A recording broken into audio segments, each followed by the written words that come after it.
बच्चों आज हम लोग पढ़ने जा रहे हैं चैप्टर फोर्स। ये इस चैप्टर को हम लोग लॉज ऑफ मोशन के नाम से भी जानते हैं। ये चैप्टर 9th और 11th क्लास में लगभग सेम है, इसका बेसिक पार्ट। तो 9th क्लास में इसका नाम फोर्स के नाम से आप लोग पढ़ते हैं और 11th क्लास में हम लोग इसे लॉज ऑफ मोशन के नाम से पढ़ते हैं। तो मैं दोनों को कंबाइंड करके ही पढ़ा रहा हूँ इस चैप्टर को, जिससे आपको 9th वालों को 11th की भी थोड़ी नॉलेज हो और 11th वालों को ये याद आ जाए कि 9th में क्या पढ़ा था। तो इसमें सबसे पहली बात होती है बेटा फोर्स की, कि फोर्स क्या है।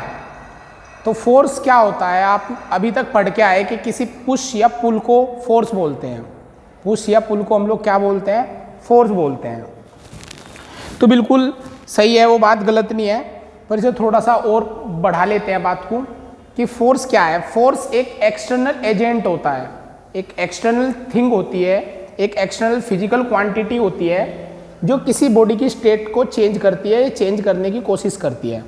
सपोज ये एक सरफेस है और इस पर मोबाइल है, ऐसे रखी हुई, एक बॉडी रखी हुई, तो मैं इस पर पीछे से एक फोर्स लगा रहा हूँ। तो अगर ये रखा तो ये चलना शुरू कर देगा, इसके ऊपर देखो चल रहा है।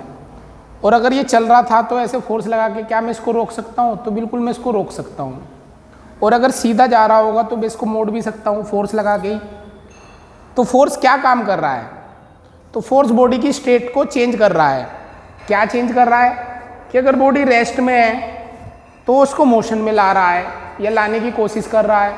अगर वो मोशन में है तो उसको रेस्ट में ला रहा है, लाने की कोशिश कर रहा है। और अगर वो सीधा चल रहा है तो उसकी डायरेक्शन को वो चेंज भी कर रहा है। ये तीनों काम ही हमारा फोर्स कर रहा है। तो फोर्स की हम लोग डेफिनेशन लिख लेते हैं, मैं लिख देता हूँ।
तो बेटा मैंने डेफिनेशन इसकी लिख दी है।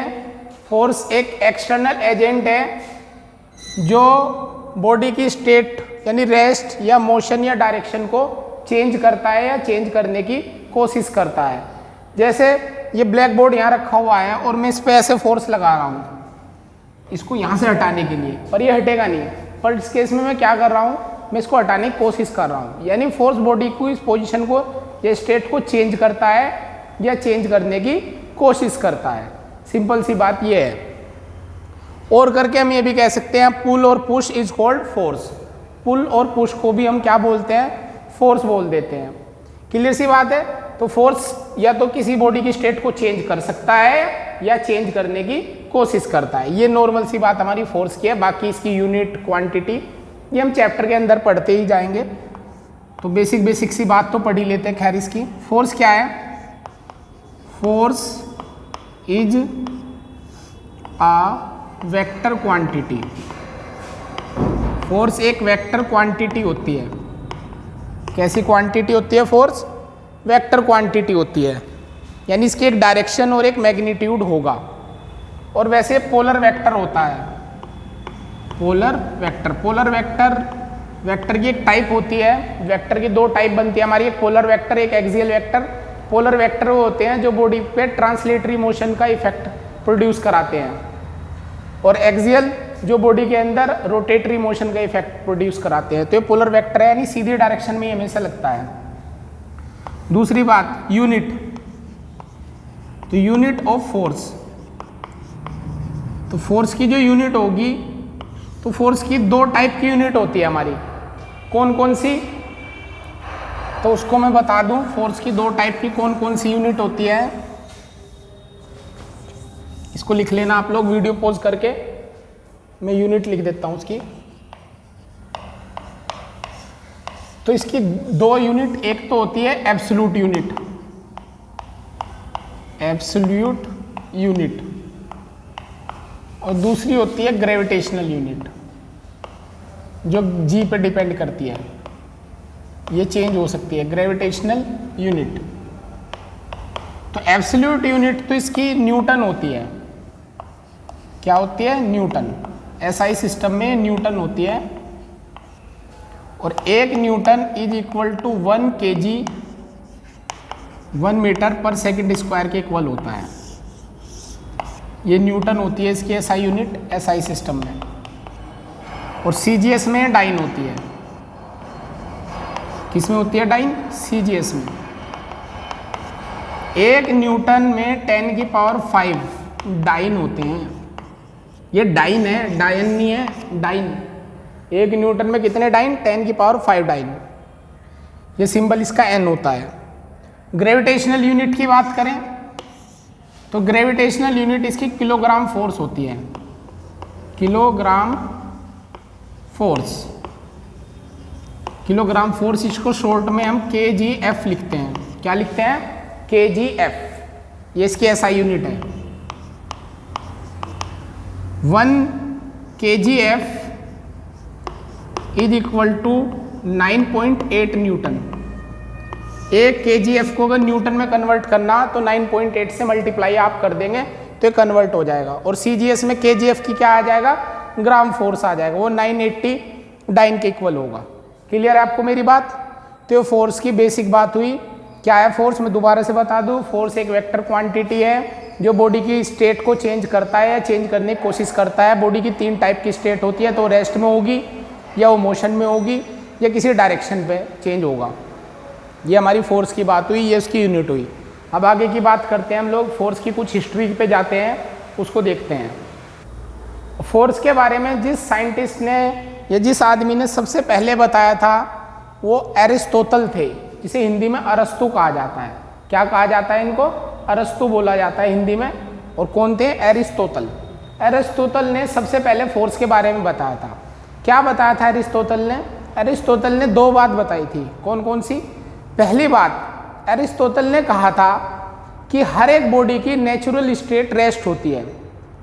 कोई भी बॉडी हो वो रेस्ट में रहना चाहती है। आप ह्यूमन बीइंग को देखिए, अपने आप को देखिए, क्या हम रेस्ट में रहना चाहेंगे कि हर टाइम चलते रहना पसंद करते हैं? तो हम लोग चाहते हैं कि हम रेस्ट में रहें। तो नेचुरल स्टेट हर एक बॉडी की क्या है? रेस्ट। पहली बात। दूसरी बात, एरिस्टोटल ने कहा कि अगर बॉडी को चलाना है तो उस पर एक फोर्स लगाना होगा। मतलब एक एक्सटर्नल फोर्स की रिक्वायरमेंट होगी बॉडी को चलाने के लिए, बॉडी को मोशन में रखने के लिए हमेशा उस पर एक एक्सटर्नल फोर्स लगानी होगी। 2 बात बोली, और ये बात मैं लिख देता हूँ। मैंने दोनों बात मेंशन कर दी है। Natural state of every body is rest, और a force is required to move a body. किसी बॉडी को चलाने के लिए फोर्स चाहिए हमेशा, और हर एक बॉडी की नेचुरल स्टेट क्या है? रेस्ट। ये बात हमें एरिस्टो ने बताई, एरिस्टोटल ने ये हमको बताया। इसके बाद ये बात लगभग 2000 साल तक ये बात सच मानी गई। 2000 साल तक ये बात बिल्कुल सही मानी गई, किसी ने इस पर कोई ऑब्जेक्शन नहीं उठाया। इसके बाद एक वैज्ञानिक आए, फिजिसिस्ट भी थे, जिनको आप जानते हैं, गैलीलियो। सुना नाम? गैलीलियो।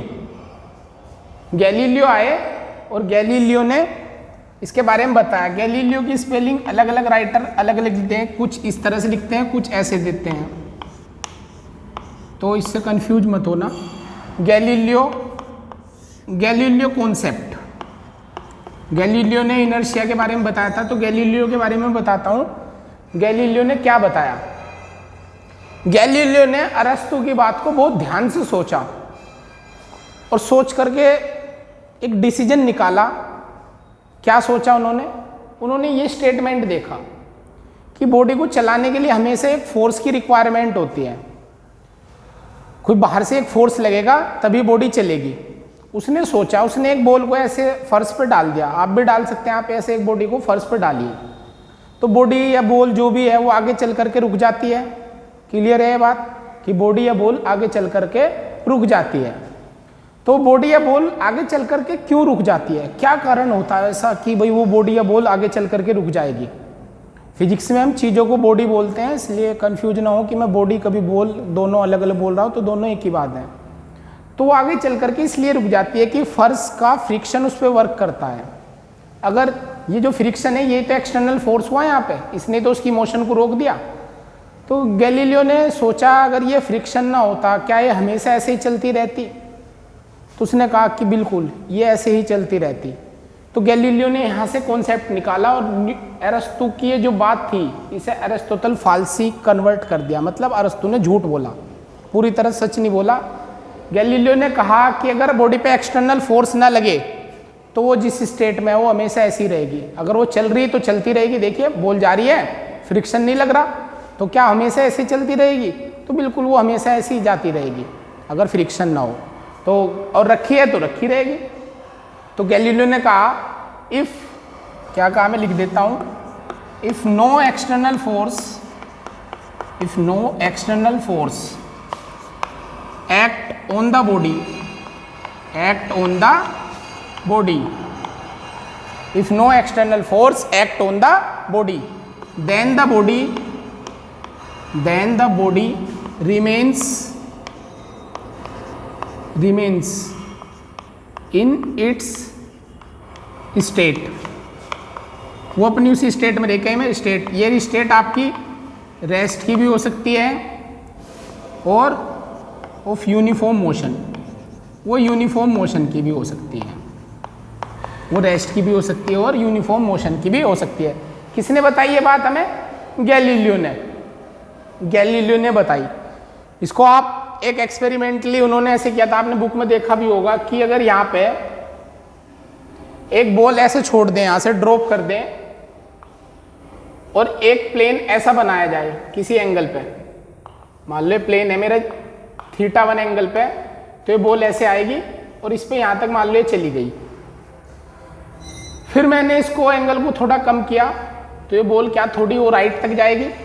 बिल्कुल, ये ग्रेविटेशनल फोर्स कम होता जा रहा है इस पर। अब और लिया, पहले θ2 लिया, अब मैंने θ3 लिया तो ये और आगे तक जाएगी बॉल। ये पाथ 1, ये पाथ 2, ये पाथ 3। और अगर ऐसे ले लूँ और θ कम कर दूँ तो ये और ज़्यादा दूर जाएगी, तो पाथ 4 को फॉलो करेगी। और अगर फ्रिक्शन ना हो तो हमेशा ऐसी चलती जाएगी दूर तक। क्लियर है बात? तो ये बात किसने बताई थी? गैलीलियो ने। ये आपने एग्जाम्पल बुक में पढ़ा होगा।